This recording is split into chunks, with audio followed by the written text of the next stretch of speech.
sing you a song if you sing it with me. And it's roll, bully boys, roll. Roll me, bully boys, we're in a hurry, boy. We've got a long way to go.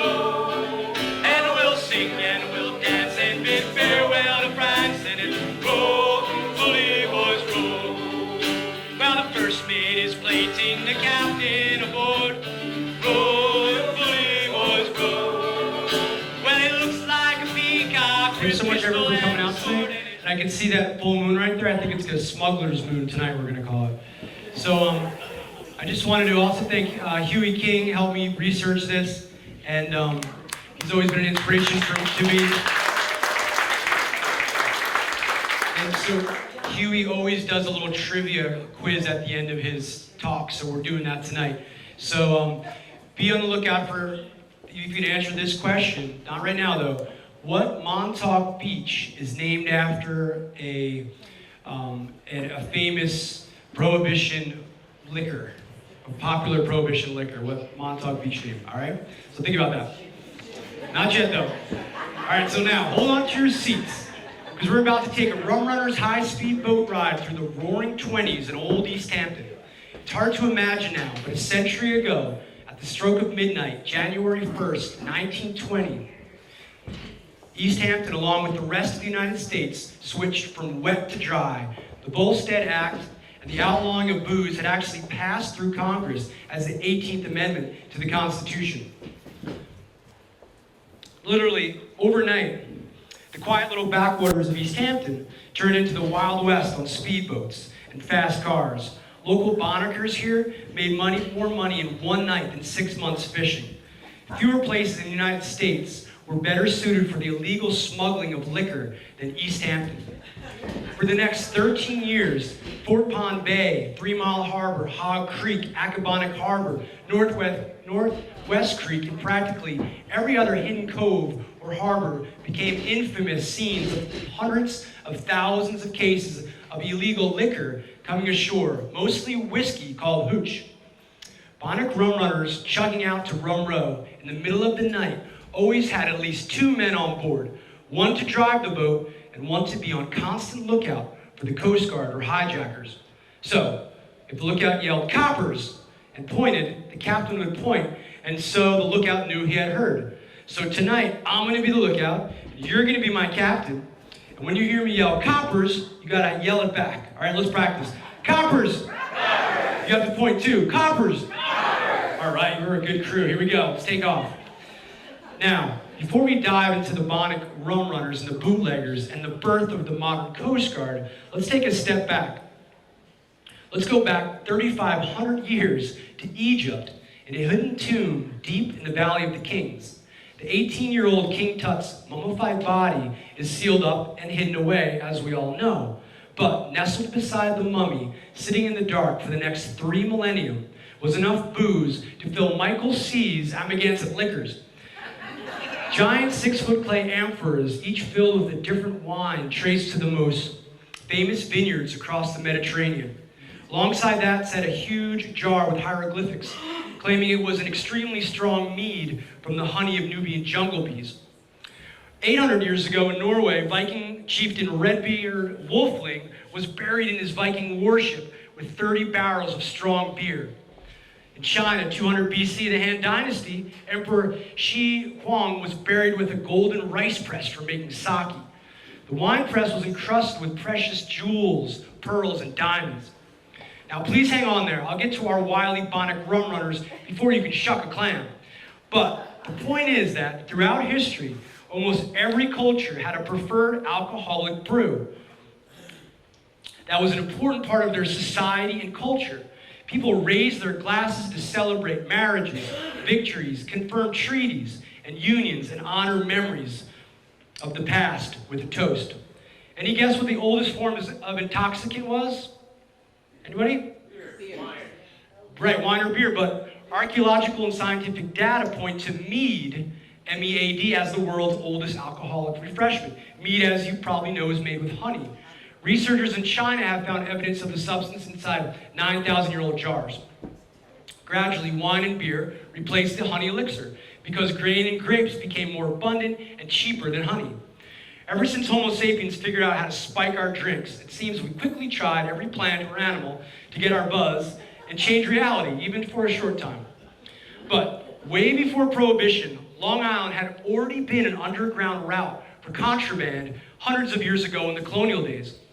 To skirt paying custom duties to the crown or his majesty, goods were smuggled into the same backwaters the rum runners for Prohibition used. Coveted trade goods like whale oil, whiskey, and guns were landed illegally to avoid taxes. East Hampton has been a haven for smugglers and rum runners for centuries, outwitting authority and avoiding taxes.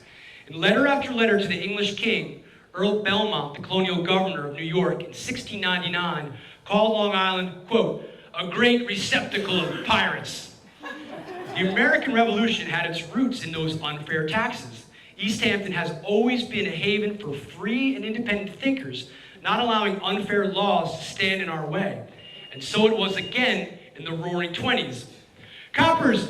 Coppers! Tonight we're going to focus on 13 riotous years called Prohibition that turned East Hampton into a major artery for illegal rum runners and a battleground across our beaches and bays and hidden backwaters that the local fishermen, the Bonacers, knew in fog, storms, or the darkest nights. Many local Bonacers use their intricate knowledge to make their family fortunes. To this day, there are more than a handful of East Hampton families that could trace their leg up in society to an old gutsy rum-running ancestor. Besides smuggling booze, many locals figured out how to brew their own alcohol in backyard or basement stills. Supposedly, there were stills set up all over East Hampton. My neighbor on Swamp Road in the Northwest Woods, Peter Van Scoyak, actually found an old rusted still when he was clearing land for his house. These home brewers were called bootleggers. The name goes back to when they would hide bottles of booze in their boots, hence bootleggers. But the rum runners, these Robin Hoods of their day, knew the South Fork's nooks and crannies, its hidden creeks and back roads in the darkest of nights. They knew the tides and read the skies better than our iPhone apps do today. Okay, let's go back a minute. Here's what created Prohibition in the first place. The 13-year noble experiment was rooted in more than a century of anti-alcohol activism.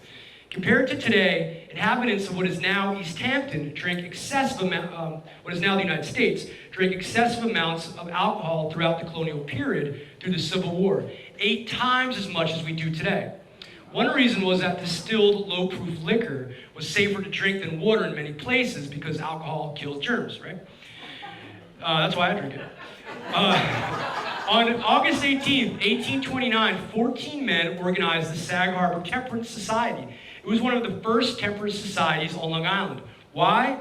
Because 100 years ago, Sag Harbor was the second biggest port after New York City due to the thriving whaling industry.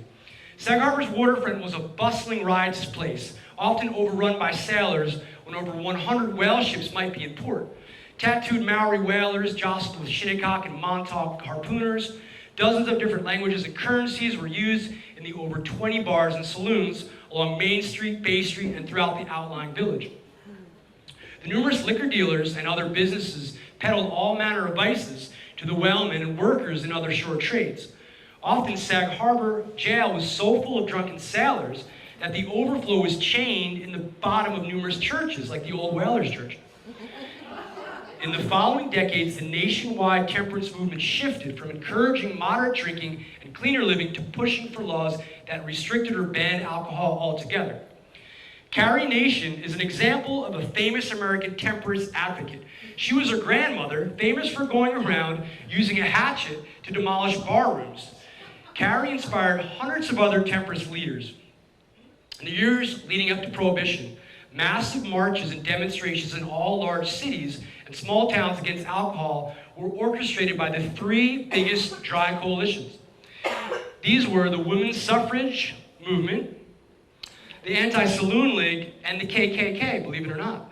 These 3 big groups band together and blamed America's society's problems on alcohol and immigration. And all 3 pushed for stricter immigration laws, primarily against the Irish and the Italians. And possibly, the law that the majority of Americans were against passed into law in America in January 1920, and Prohibition had begun. Coppers! Coppers! Right after the 18th Amendment's ratification, with the Volstead Act, Long Island's main newspaper, the Long Islander, devoted much of its January 17th front page to the achievement. This is not that newspaper. Its editors boasted that every American should today be prouder of his country than ever before.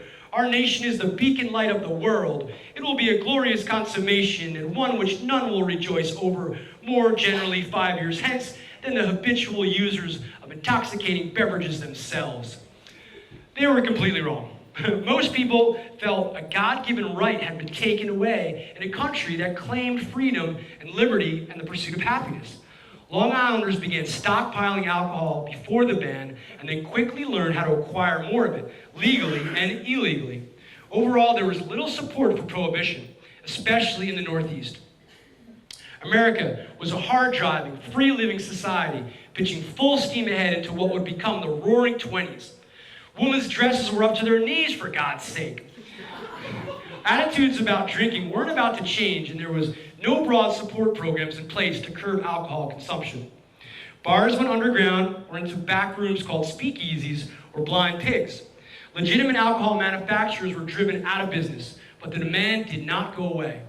This meant, of course, that illegal manufacturers and suppliers began to pop up everywhere, and organized crime in America quickly seized an easy way to make ridiculous piles of money that would never be taxed.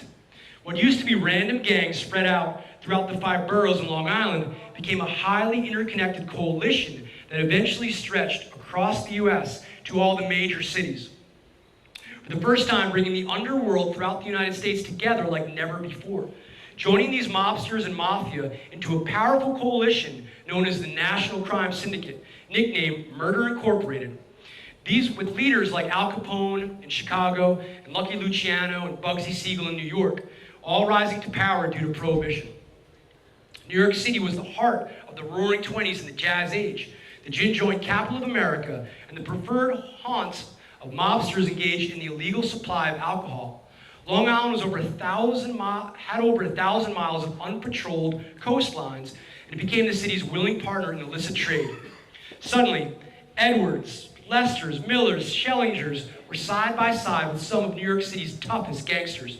Mysterious rendezvous in the dark of night at some desolate beach soon occurred nightly. Locals could make $50 in one night when they could sell a bushel of clams for 35 cents. $50 that'd be pretty good, right? From all the old East Hampton articles I read, it seems each side quickly learned the hard way to stay armed and dangerous at all times, especially towards the end of Prohibition. It wasn't uncommon for a bullet-riddled body to be found on quiet backwoods roads and beaches. Bonac Rumrunners typically carried what weapons they already had at home. They're hunting long guns, like shotguns and rifles, and I assume plenty of fish filleting knives were kept handy. The city slickers carried a wider assortment of weapons, but by far the most popular was the Thompson submachine gun. The gun had become infamous in World War I for its deadly barrage of 20 rounds per second, dubbed the Annihilator by American doughboys. Gangsters simply called it the Chicago typewriter. One of the first and most famous rum runners was 45-year-old Bill McCoy. Yes, the famous Real McCoy, due to his booze always being top quality. But Bill Real McCoy would inspire and set the standard for Bonac rum running for the next 12 years. McCoy, a charismatic captain and boat builder, saw Prohibition as an easy way to get rich. His first run was 1,500 cases of whiskey from Nassau in the Bahamas to Montauk. Bill dropped the anchor of his 100-foot schooner just 3 miles off Montauk Point, the international limit for trade back then. U.S. laws were only enforceable up to 3 miles off the coast. Within a day, local Bonacers had purchased all McCoy's high-quality booze for top dollar. Bill, flush with cash, sailed back to the Bahamas. There he again crammed his ship full of top-grade whiskey and quickly sailed north to Montauk. This process was repeated again and again, with Bill McCoy starting a pattern that soon hundreds of coastal rum runners mimicked. November 15, 1923, McCoy and his famous fast schooner, Tomica, encountered U.S. Coast Guard cutter Seneca off Montauk Point, just inside U.S. territorial waters. The coasties attempted to board, but McCoy chased them off with machine gun fire. He tried to run, but the Seneca fired an exploding shell just off her hull, a warning shot, and like that, Bill McCoy's days as a rum runner were over. He served 9 months in prison and then gave up run running because, in his words, the mob pushed all us honest men out of business. And he was a big celebrity in the day.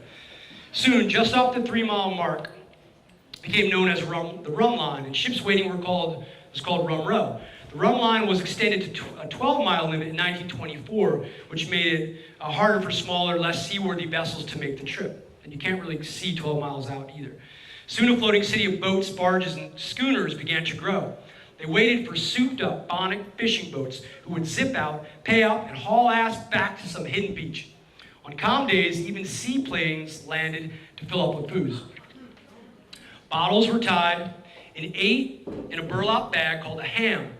A small brick of salt was placed in the bottom of each. If the rum runner was being chased, he could ditch the hams in the shallow water, which would sink to the bottom thanks to the salt brick.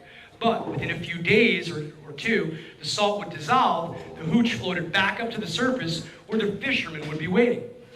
Like I said, Rum Row became a floating city, especially in the summer and holidays like Christmas, when booze was in high demand in every coastal town. From the lookout tower above us, the coasties here would watch, and they could see tiny boats like insects swarming on the horizon. You could see about 15, 20 miles from the lookout tower here. Neither the FBI nor the Coast Guard had any jurisdiction or control outside of American waters. So freighters, schooners, private yachts, fishing boats, and watercraft of all types turned into booze haulers. Mostly they came from Canada, the Bahamas, also Europe, Italy, England. Larger vessels would just sit outside the rum line. A Canadian captain wrote in his log, "The sailing vessels always had the best shantymen. At night, the sea shanties were often traded across the water to boat, each vying for the most raunchiest, violent lyrics." You might hear some of those tonight. Another new innovation of Prohibition was the speedboat. Yes, there were already powerboats, but nothing like the souped-up, super-fast vessels that reached unimaginable speeds during Prohibition. Rum runners and the Coast Guard competed for faster engines in order to outrun the other. Henry Clay Foster, in 1924 Motorboating Magazine article, wrote, "With a focus not on drink but on speed, how smugglers' want for faster boats quickly spurred innovation. The Jersey Seabright skiff, a popular boat design, went from a rowing dory to a mile-a-minute craft in about a year's time in 1921. The zippier boat soon became popular with sportsmen and the Coast Guard. One boatyard in Greenport made a lucrative business out of building high-speed rum-running boats. Some of these soon had 2 spare engines and a bulletproof pilot house. The same boatyard was also built high-speed pursuit boats for the Coast Guard, but bribes from the rum runners persuaded the shipwrights to construct the Coast Guard boats to run 3 knots slower. The rum runners had way more money than the fledgling Coast Guard to spend on improving engine power. For the rum runners, really the sky was the limit, and that's exactly where the new engines came from. After Rolls-Royce car engines were not fast enough, smugglers bought Liberty V8 aircraft engines. Believe it or not, Bonacers bought the 400 horsepower V8 airplane engines from the federal government because they had the surplus from World War I. They were $100 a piece. They couldn't get rid of them fast enough. Now the rum runners could easily do 40 knots, while the Coast Guard's fastest cutter was 25 knots. At the start of Prohibition, there were many famous chases when the rum runners outran the Coast Guard. It wouldn't be till the waning days of Prohibition that the Coast Guard became the dominant force. But in the beginning, the Coast Guard was clearly outgunned and outmanned and needed to get its act together if it wanted a chance at competing with the rum runners. Big schooners sailing silently through the night, hulls overflowing with illegal booze, would rendezvous with the Bonac Rumrunner at the rum line. Some of the boats were outfitted with false bottoms or some other ingenious device for concealing liquor. Like I said, they were also known to load float planes and flying boats. Quickly, as much contraband as possible would be loaded into the souped-up fishing boat. Some sellers required buyers to offer a secret signal, often the matching half of a torn dollar bill. Next, cash was exchanged, hands shook, and the engines full throttle back to shore. Coppers! Coppers! In a nutshell, the U.S. Coast Guard was established in 1790 by Secretary of the Treasury Alexander Hamilton as the Revenue Marine Service under the Department of Treasury, mainly to protect merchant ships off our coast. It It later became the Revenue Cutter Service in 1915. The Revenue Cutter Service and the Life-Saving Service merged to create the Coast Guard. At the start of Prohibition, the Coast Guard was completely overwhelmed.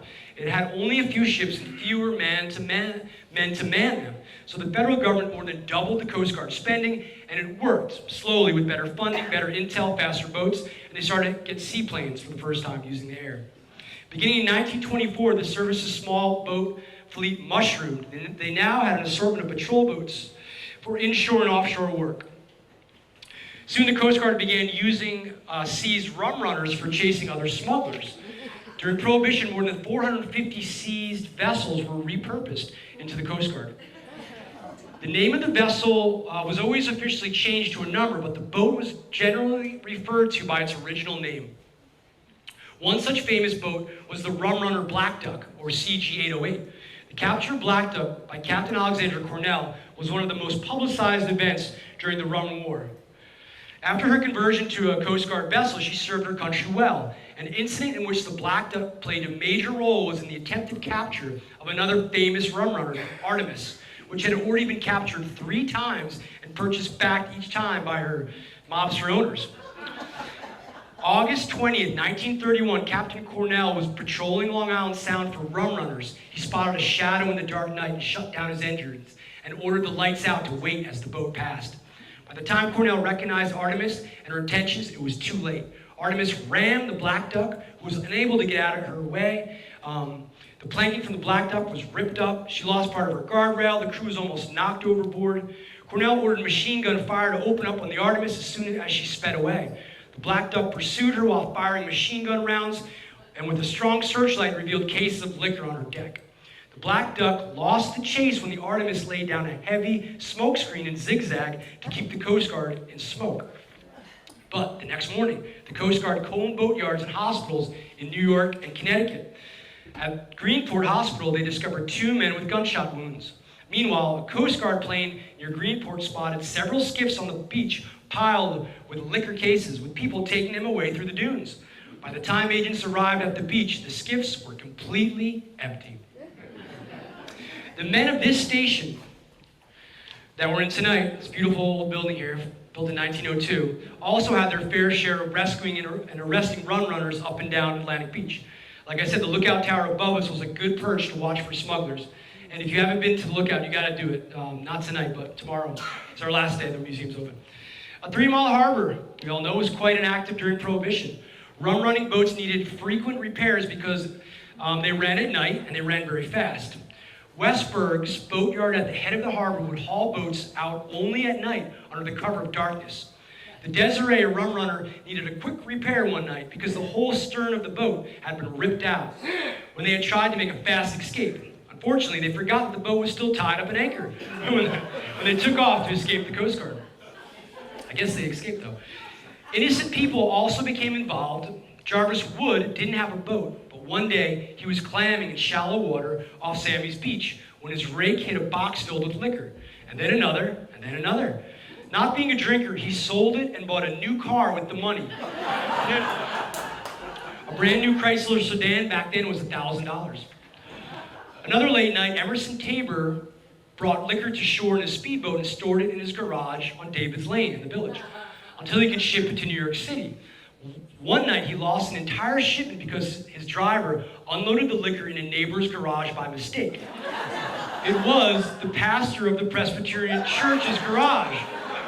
He was a known prohibitionist who promptly turned over the booze to the federal authorities.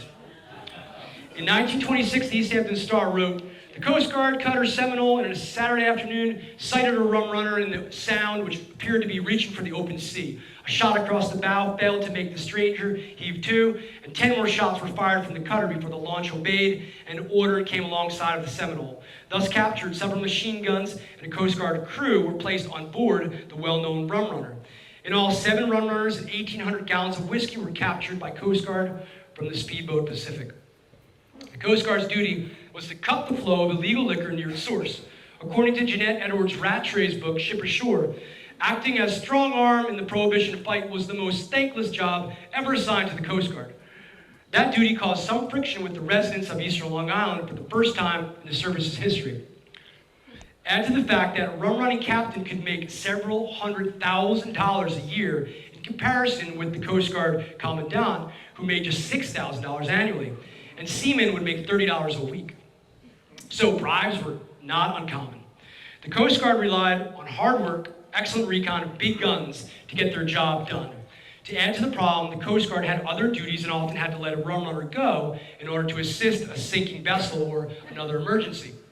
Fishermen complained of being hindered by Coast Guard searches, and some Coast Guard men were allegedly transferred for enforcing the Volstead Act a little too vigorously. Also, many times local Coast Guardmen would look the other way if a friend or relative was a rum runner. In order to counter this, the Coast Guard brought able-bodied seamen from the Carolinas. They would fill Army trucks with these men, and starting at the Rockaways, would drop off the new recruits at all the Coast Guard stations all the way to Montauk. In fact, our docent here at the museum, Dennis Curls, I think I saw him here tonight, his father and uncle, both from North Carolina, ended up serving at Coast Guard Station Nappig and Ditch Plains, if I'm correct, by being dropped off from an Army truck. These men never left and ended up marrying and settling down here. East Hampton Town Dock or Montauk's Navy Beach could be cordial during the day. Coast Guardsmen and fishermen swapping stories about the weather. One such encounter when a Coast Guardsman bummed a cigarette off a fisherman and said, "Thanks, Charlie, see you tonight." The fisherman responded, "Not if I can help it." During all this time, Montauk played a central role in rum running. The quiet fishing village with its deserted beaches and wooded back roads was a quick run to Rum Row. Gin Beach is named after all the illegal gin and other hooch that often washed up there. A well-known Montaukett family, the Grimes, was also connected with rum running. The Nova Scotian Edgar Grimes came to Montauk in 1918, working on the bunker fishing boats. He didn't like that work much, and once Prohibition kicked in, he went back to Nova Scotia and with a few friends bought an old cod fishing boat. They filled it with Canadian booze and sailed down to Rum Row off Montauk. After, Mr. Grimes sold the liquor to local rum runners. They sank the schooner and rowed ashore. Next, they took a train back to Nova Scotia and started the whole process over again. See, cod fishing boats were cheap back then due to the recent collapse in the industry. Later, Edgar Grimes got into the other side of rum running on a fast cigarette boat, the Grey Gander, the sister ship of the infamous Black Duck. One dark night, he was pulling up to a dock. This picture is this is just a cool picture. Okay, it's not connected to the... One dark night, he was pulling up to a dock and noticed things didn't look quite right. He dropped his mate off to check if all was clear when a barrage of gunfire erupted from the darkness. Edgar was shot twice in the chest, but somehow sped off and escaped away into the safety of the night. They somehow made it to a veterinarian friend who patched Edgar up. He survived and ended up marrying the daughter of a Montaukett man he sold liquor to. His grandson is an East Hampton Town trustee today. It's true. And he's here, yeah. In November 1924, the East Hampton, I hope I got that story right. In November 1924, the East Hampton Star noted what it called the first real attempt to stop the river of liquor coming from Montauk. Prohibition agents set up a roadblock on the one road out of Montauk on the Nappig stretch and searched every suspicious vehicle that passed. Agents seized 11 automobiles and arrested 13 for liquor smuggling.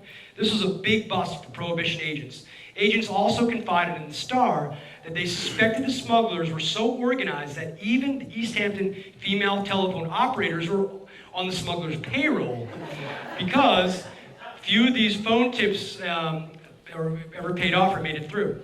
In Montauk, the Coast Guard appeared to be tripping over rum runners. F.D. Warner, the captain of Hither Plains Coast Guard Station, spotted Oliver Beckwell, the son of a local fisherman, with 115 cases of liquor as he was landing his dory on the beach. However, a powerboat with another 150 cases trailing the dory escaped into the night. The article also stated, fish dealers in Montauk are complaining of the shortage of fish and lobsters, and it is believed that the rum running is one of the main causes. The boatmen of the area are making $5 a case for transporting liquor ashore, an attractive change of pace from the uncertainty of fishing. Also remember, this is the heyday of the real estate tycoon Carl Fisher in Montauk, who was trying to make it the Miami of the North. A favorite night spot in Montauk was known as the Island Club on Star Island. A harmless fisherman's club by day, it transformed itself into a speakeasy at night, complete with loose women, gambling, entertainment, and liquor. There was a stone guardhouse at the head of the causeway leading out to Star Island. And if the feds were seen coming, those in the booth would say one word over the telephone line, and in 5 minutes the place would transform itself back into a fisherman's club. Famously, the mayor of New York, Jimmy Walker, was in that club one night when the district attorney's men pounced, suddenly and without warning. The mayor got through it by throwing a dish towel over his arm and walked out masquerading as a waiter. The Coast Guard finally started getting faster boats, and one early morning in 1926, just after dawn, a surfcaster and his son at Shagwan Point watched a Coast Guard boat chasing a stripped-down fishing boat and slowly gaining on him, until the captain of that boat had his mate throw the boxes overboard into the bay one at a time, which allowed the fishing boat to speed away. Later that day, the surfcaster and his son were out in the water in a rowboat, collecting all those cases. May 1924 at sunrise, the 40-foot speedboat Marjorie, loaded with 50 hams of champagne and whiskey, raced toward the entrance to Great Pond in Montauk, closely pursued by Coast Guard patrol boat 124. Coppers! Coppers! The Coast Guard ordered the Rumrunners to stop. Instead, she accelerated and was outpacing the patrol boat when the Coast Guard captain ordered the crew to open fire with the machine gun mounted on the deck. The rapid-fire gun quickly disabled the fleeing Marjorie, and the speedboat grounded at the entrance to the harbor. 3 guardsmen rowed over and found the decks piled high with bags of booze. 2 men surrendered immediately, while a third attempted to escape into the dunes before the Coast Guard gunshots halted him. All 3 were taken into custody. East Hampton Star, April 17, 1925. Headline, liquor catch containing 250 in rum found on estate in Montauk. The article went on, gun battle at Third House, Montauk, early last Saturday evening, resulting in 2 Rumrunners being wounded and 3 officers being shot dead. Eventually, 6 arrests were made in discovery of 250,000 case liquors. Federal and county officials are now investigating the shootings. Troopers on horseback found large catches of liquor hidden in a nearby swamp. This is also the birth of tricked-out super-fast cars like never seen before anywhere in the world. The need for speed was worth millions of dollars to the car loaded with booze that could outrun the coppers on the back roads of East Hampton. Another busy port, Greenport, was perfect for smugglers. Had a good harbor where boats could tie up after the heavy lifting was done. First-rate repair facilities, so it didn't take long for the Coast Guard to figure out this, and in 1924 established a base there right at the railroad dock where the North Ferry is today. Rumrunners frequently tied up on the opposite side of the same dock. In fact, Claudio's restaurant in Greenport was a famous speakeasy where Rumrunners at high tide would unload liquor directly from the boat into the bar, and that's that trap door that goes right down into the water. 100 years ago, a common sight in the fall on the East End, you still see a few of them now, was the potato truck piled high with spuds. A major crop back then. However, a potato truck driving quickly with a large Model T packed with men following closely behind, well, is not as common. Prohibition police noticed this as the vehicle blew past them in Wainscott, October 31st, 1928. Realizing the Model T was following the lumbering truck instead of trying to pass it, the officials took off after them. As the agents began to overtake the vehicles, the men in the Model T following the potato truck realized trouble and they took off. The potato truck was pulled over. At first appearance, the truck seemed to be filled with thousands of potatoes, but tucked under the spuds were 300 cases of assorted liquors. In the fall, potato, apple, and pumpkin trucks were popular with smugglers heading west into the Big Apple. Believe it or not, East Hampton didn't end when Believe it or not, pirates in East Hampton didn't end when Captain Kidd buried his treasure on Gardiner's Island. Pirates and hijackers were also a huge threat for Bonac Rumrunners. Solitary gangs on fast boats would pull up to a ship at anchor on Rum Row, pretending to want to buy liquor. Once both boats were tied tight, the pirates would pull out Tommy guns and rob the crew. By mid-decade, the incredible amount of wealth on Rum Row brought in a vicious cycle of violence. Land-based gangs now took to the water as pirates. And what used to be a cordial relationship where buyers would bring out food and bring mail was now deadly serious. It was a time when East Hampton folks stayed away from the beaches and off the roads at night.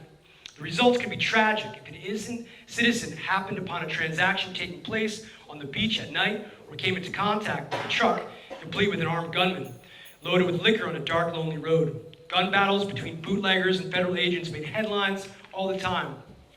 Numbers of lesser-known hoods were found dumped along Long Island's quiet roads, their bodies riddled with bullets. One of the most famous cases of liquor piracy took place on September 1924 off Indian Wells Beach, right over here. Rumrunner turned liquor pirate Owen Cannonball Baker and his crew posed as U.S. Customs officials. They pulled their ship up along a merchant schooner, boarded her, and found the vessel filled with 10,000 cases of top-shelf whiskey. Once aboard, Cannonball Baker quickly shot and murdered the captain and his son. Their bodies were then tied to an anchor in Deep Sixth. The liquor was quickly offloaded and the now empty boat was set afire. So despite the romance of the rum runners in history, there was plenty of brutal murders. That's not the boat though either. Open water chases and gun battles left shipwrecks and stray bullets of liquor strewn along our beaches and bays. In July 1926, 3 East Hampton high school girls hit lucky there when they were down at Egypt Lane one morning when they found a washed-up rowboat filled with cases of whiskey, wine, and champagne. They reported it to the police, but by the time the authorities got there, the rowboat was empty. In local lore, that summer, in high school, they had some of the best beach parties of the decade. Sometimes it was the elements that interfered with smooth delivery of the contraband, providing a bonus to local residents. Just before Christmas 1922, a schooner named the Madonna V out of Halifax, Nova Scotia, ran ashore near Nape Coast Guard Station on Long Island, right up the beach here. During a nor'easter, it began to break up in the surf. As the rum runners abandoned ship, the schooner's cargo, several hundred cases of liquor, was in danger, washing up on shore. But not for long, wrote Mrs. Rattray. Lifelong teetotalers and even deacons of the church risked pneumonia in the December surf to bring it ashore, prompted no doubt by the inherited custom of wrecking, salvaging valuable pieces of the shipwreck, an old New England principle against waste of any kind. By the early 1930s, the tide had turned against Prohibition. The Great Depression was in full swing and the U.S. was strapped for cash. Legalizing alcohol and taxing it could bring in sorely needed funds. The federal government had gone down a long, winding rabbit hole that ultimately was a catastrophic failure.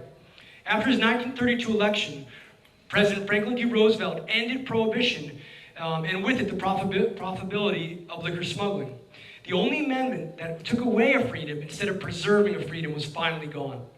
For 13 years, locals here in East Hampton, and pretty much every resident was affected in some way or another. They made the best of a bad situation. Like the Robin Hoods of their day, they saw an injustice and the money to be made from it, as generations of Bonacers had done before, and I'm sure will do after. And that's it, folks. Thanks so much for coming here today.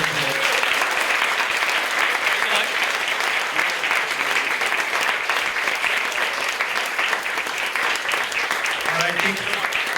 So let's see if anybody can answer the questions here. So first one, you can just yell out the answer. It's not like my 6th grade class where you have to raise your hand. So how long did Bill the Real McCoy go to prison? 9 months. 9 months, you got it. What was the V8 Liberty engine originally built for? Airplanes, good. What was the name of the boatyard in 3 Mile Harbor that helped repair rum runners? Westburg, you got it. Which beach in Montauk is named after booze that wash ashore? Gin Beach. All right, this is Gin Beach has been Gin Beach since the 1600s. Predates bootleg. Gin Beach is named about the process of ginning cattle, which is separating cattle from martyr. Gin Beach was a convenient area where the Montauk Airport, that is today, to run cattle down through and separate them out in the process of ginning and ultimately running them back to Amagansett. So it has nothing to do with rum running. It wasn't even a popular beach for rum running during Prohibition. Thank you. That's Mr. Grimes, whose grandfather was the famous cooler. So thank you. And last question: which U.S. president ended Prohibition? Roosevelt. All right. So Nick and Hugh and I, we're going to do a few sea shanties. So we're just going to kind of get started right now. If you want to use the bathroom or get a drink or anything, we're just going to kind of get going right now. And thank you. We're going to sing a variety of songs that kind of capture all those different sea shanties. But the most important thing is that they were keeping that rhythm. They weren't wasting any of their energy, and they were also having fun. Right? There was long trips, so they wanted to pass the time, make up some songs, share some sea shanties. So the point is, you guys need to sing along with us. You're our crew tonight, all right? So if you can catch on the lyrics, just sing along with us, and it should be fun. All right.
sing and we'll dance and bid farewell to France.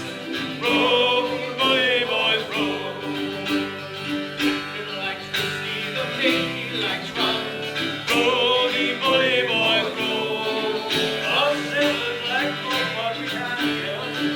It's row, the bully boys, row. Everybody!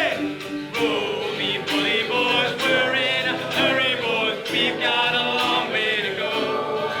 And we'll sing and we'll dance and bid farewell to France. And it's row, the bully boys, row.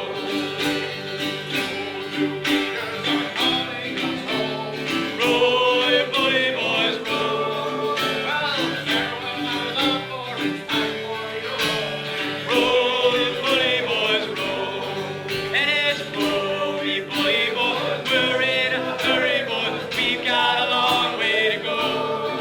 And we'll sing and we'll dance and bid farewell to France. And it's row, the bully boys, row. And we'll sing and we'll dance and bid farewell to France. And it's row, the bully boys, row.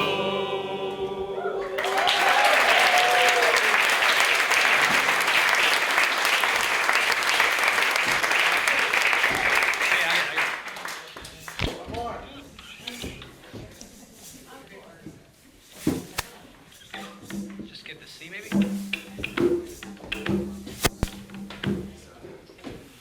This one's an easy one to remember, kind of a repeat. Acrobonic harbor is the king of all the harbors. Acrobonic harbor is the king of all the harbors. Acrobonic harbor is the king of all the harbors. Acrobonic harbor is the king of harbors all. Somebody oh Johnny, somebody oh. Pulitana now we are somebody oh. Somebody oh Johnny Pulitana now we are somebody oh. Acrobonic skippers are the king of all the skippers. Acrobonic skippers are the king of skippers all. Acrobonic skippers are the king of all the skippers. Acrobonic skippers are the king of skippers all. Somebody oh Johnny, somebody oh. Pulitana now we are somebody oh.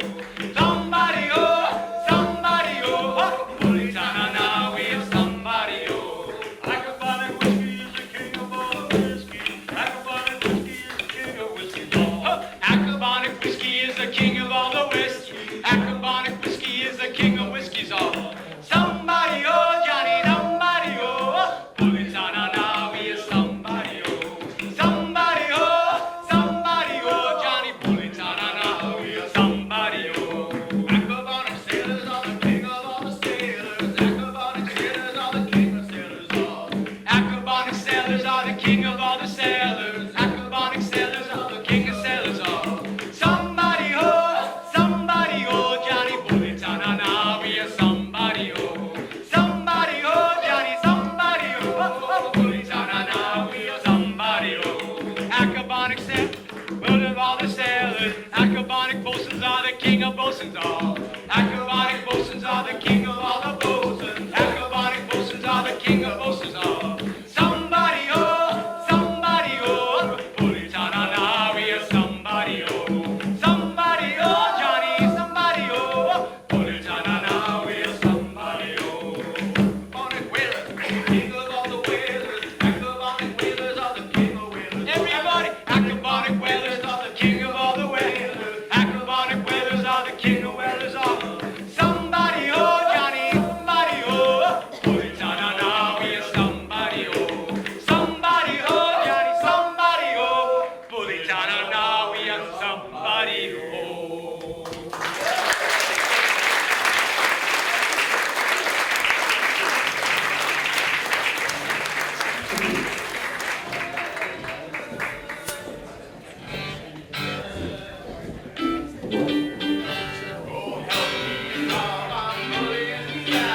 Way, bully in the alley, help me.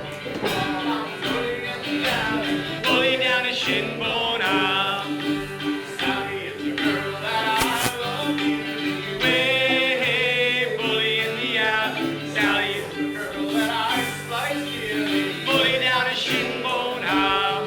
So help me, Mama, bully in the alley. Way, bully in the alley, help me, Mama, bully in the alley. Bully down a shin bone now.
us sugar and tea and rum. One day when the tonguing is done, we'll take our leave and go. She'd not been 2 weeks from shore when down on her a right whale bore. The captain called all hands and swore he'd take that whale in tow. Oh! Soon may the whalemen come to bring us sugar and tea and rum. One day when the tonguing is done, we take our leave and go. Before the boat had hit the water, the whale's tail came up and caught her all hands to the side, harpooned and fought her when she dived down low. Oh! Soon may the whalemen come to bring us sugar and tea and rum. One day when the tonguing is done, we'll take our leave and go. For 40 days and even more, the line went slack, then tight once more. All boats were lost, they were only 4, but still that whale did go. Ho! Soon may the whalemen come to bring us sugar and tea and rum. One day when the tonguing is done, we'll take our leave and go. As far as I've heard, the fight's still on, the line's still torn and the cable's gone. Wellman makes his regular call, it hurts a captain, crew and all. Hey, Soon may the whalemen come to bring us sugar and tea and rum. One day when the tonguing is done, we'll take our leave and go.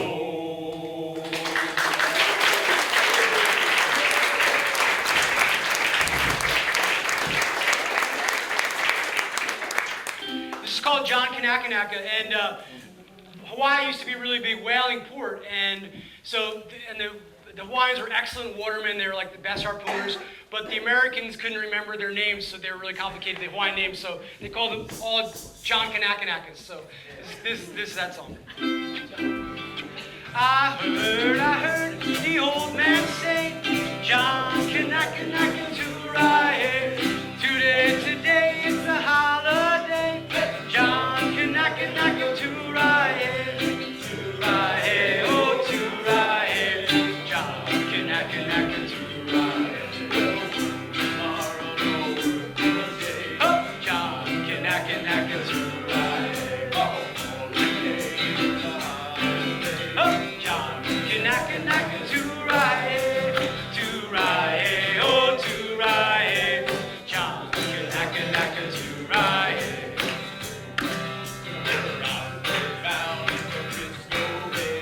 John Kanakanaka to ride.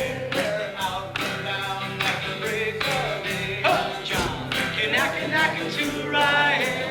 To ride, oh to ride. John Kanakanaka to ride. We're a Yankee ship with a Yankee crew. John Kanakanaka to ride. And we're the boys to push the crew. John Kanakanaka to ride.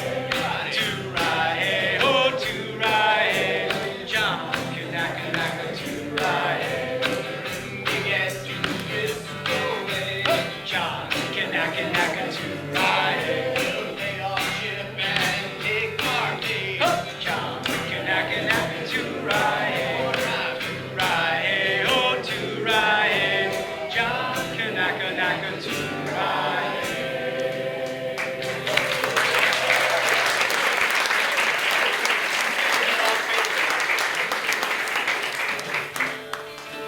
D minor. What do we do at the Junkin Cellar? What do we do? Everybody knows this one, huh? What do we do at the Junkin Cellar? Early in the morning. Way up she rises, way up she rises, way up she rises. Early in the morning. Got it? Put him in a long boat till he's sober. Put him in a long boat till he's sober. Put him in a long boat till he's sober. Early in the morning. Everybody! Way up she rises, way up she rises, way up she. Got the next one? Early in the morning. Yeah, go. I'm a rigging with a run. I'm a rigging with a run. Time to the rigging with a run. Oh, early in the morning. Nice. Way up she rises.